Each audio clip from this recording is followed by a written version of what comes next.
Hello, My name is Alfonso Fernandez, and this is the first video of two dedicated to the characterization of water bodies using satellite images, where we will see how to work with radar sensors.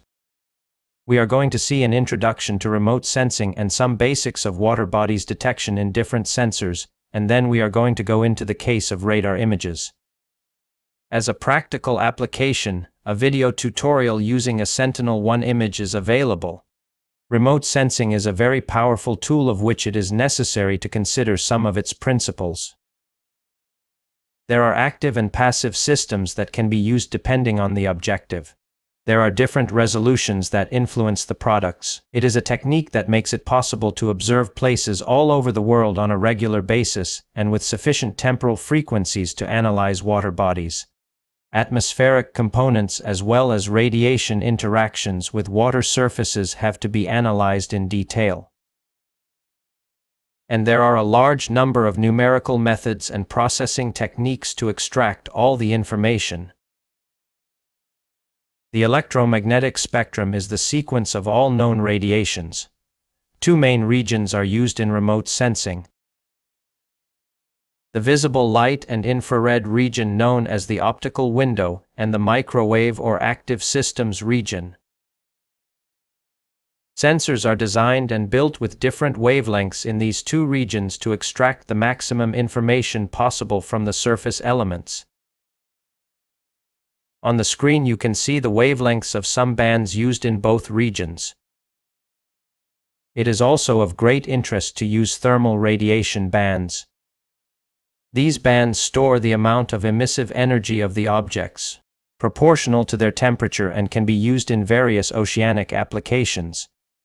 The image shows an example of the Mediterranean Sea temperature in the vicinity of the Strait of Gibraltar. When detecting water bodies using a radar system, it is important to note that radiation bands of up to 1 meter wavelength will be used within the microwave range, where the atmosphere has almost no effect on the energy. Another important consideration is that radar systems, also known as SAR, perform a lateral observation, sending pulses of energy that hit objects and bounce back to the system's own antenna. The signal received will depend on the parameters of the sensor and also on the characteristics of the surface. This means that SAR images have a different radiometry to optical images. You can see in this example how urban areas appear bright. Areas with vegetation appear with very variable tones, also affected by the topography, and water areas, such as this reservoir seen in the image, will have low digital levels. The radar backscatter that will be received from surfaces depends very much on their moisture content, and even whether they are completely covered by water. The higher the moisture content, the higher the complex dielectric constant, and therefore the higher the backscatter. In case the surfaces are covered with water, the backscattering is usually very low because of their specular behavior. A characteristic of the radar signal is that it can be polarized, conditioning the movement of the electric field. The characteristics of a surface produce greater or lesser backscattering in different polarities. So it is necessary to evaluate the use of one or the other polarization. Roughness is perhaps the parameter that most affects the energy received by the antenna.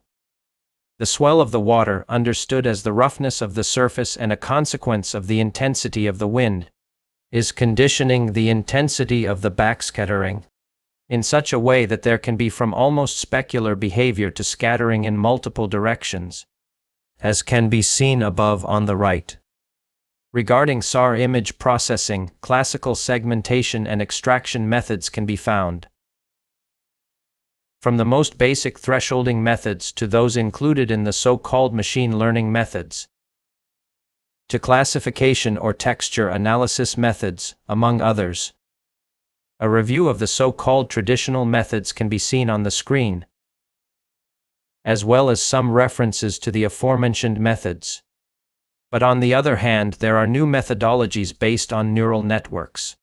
and included in what is known as deep learning, they can be grouped into neural networks oriented towards classification or segmentation, and many developments have been made, presenting enormous application potential.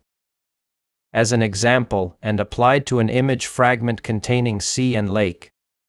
This figure shows the result of applying two of the traditional binarization methods. From left to right is the RGB combination of the two polarities, the visualization of the VH polarity. The result of a classification applying the k-means algorithm, and the binarization obtained by thresholding the VH polarity. The previous results have been obtained using the SNAP software, and in the video tutorial called Practical Exercise of Water Bodies Detection with Sentinel-1 in SNAP you can find the detailed process to obtain a binary product, where the water bodies are clearly defined and separated from the rest of the image. With this list of the references used in the preparation of this information, this video ends.